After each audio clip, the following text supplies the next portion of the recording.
I first got involved with Youth for Christ when I was speaking at a high school club, Campus Life Club, and the director actually asked me to speak and said, could you come share your story? And I did, and afterwards we were just shooting the breeze, talking, and I said, what do you do? I didn't understand exactly what he did as a Youth for Christ Campus Life director. So he told me the good, the bad, the ugly, and I said, that sounds really cool, and that's kind of how my first step into checking out Youth for Christ. I had been raised in a Youth for Christ club when I was in high school and always enjoyed it at Campus Life in Miami. 305. Right now, our job is to get on a public school campus so that we can run a club, and from there is like the springboard for how we meet students to get involved in local churches, the programs that we run, and obviously we share the gospel. We basically network all day. We're connecting with teachers, administration, faculty, youth pastors, local community people, and to get them involved as well, or to get permission to even be on campus. The heartbeat of the ministry is that we want to share the gospel with every student in Palm Beach County. We think that's the life-changing message of Jesus Christ truly does change lives, and we think it begins obviously young. Our main basis of projects or programs that we do is an on-campus club. We call it Campus Life Jam for middle school, or we call it just Campus Life for high school.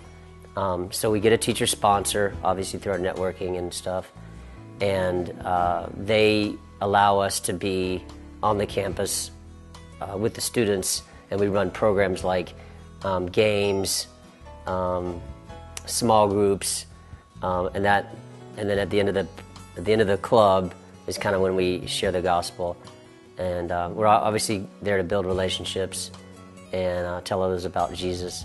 Some of the ways that we do discipleship is obviously we're meeting the students in the clubs at the schools, or in the clubs that we run at the schools, and as we're obviously evangelizing the students at the schools, we're also building relationships with them.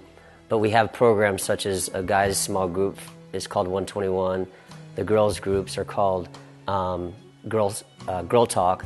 But we also really heavily rely on the local church, because since we're not a church, we believe in plugging in students into the local body of believers, a Bible-believing church, so that they can grow spiritually, especially if they're long gone from middle school or high school. People can get involved and support our ministry in several ways, one of which is to pray. Obviously, we need prayer because the campus is becoming more and more hostile towards Christianity, and we can see that very clearly in some of the teachers not favoring what we do or say. So prayer is obviously the main thing. Secondly, they can be involved by volunteering with us, because we as individuals can't relate to every student, but the more adults that are Christian leaders or Christians that are following Christ, they can relate to the students we would like involved.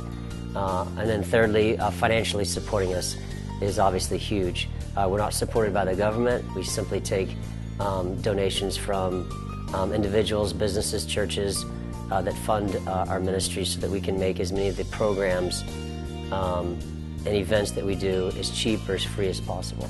We partner with local churches and youth pastors in the area, mainly because we're not a church.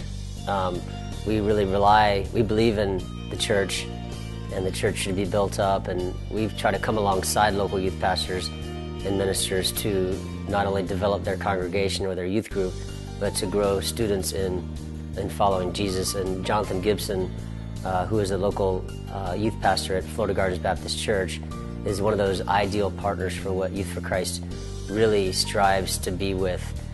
We want it to be a partnership, not them doing all the work and not us doing all the work, but together reaching the kingdom, not concerned about whether they're Baptist or Presbyterian, but they're actually Christ followers for the long haul. I do what I do because I believe eternity is forever. And eternity is a long time. And making a decision now to follow Christ or not follow Christ affects that eternity. That's really the bottom line as to why I do what I do. And I think students, the only one that knows when somebody's going to pass away is the Lord, and that eternity's already started. And for students to accept Christ as early as possible guarantees that hope for eternity, of eternal life.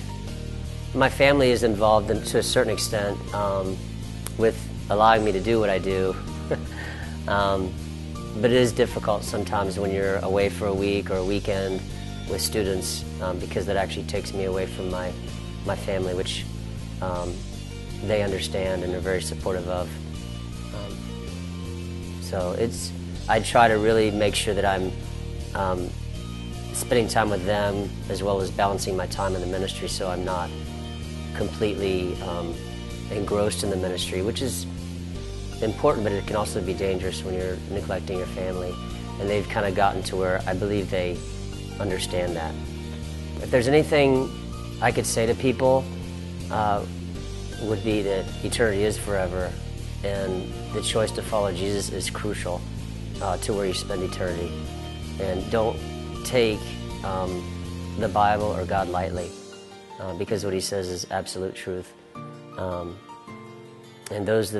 anybody that's prayed for me or Youth for Christ throughout the years, I can never, ever say thank you enough for your prayers and support.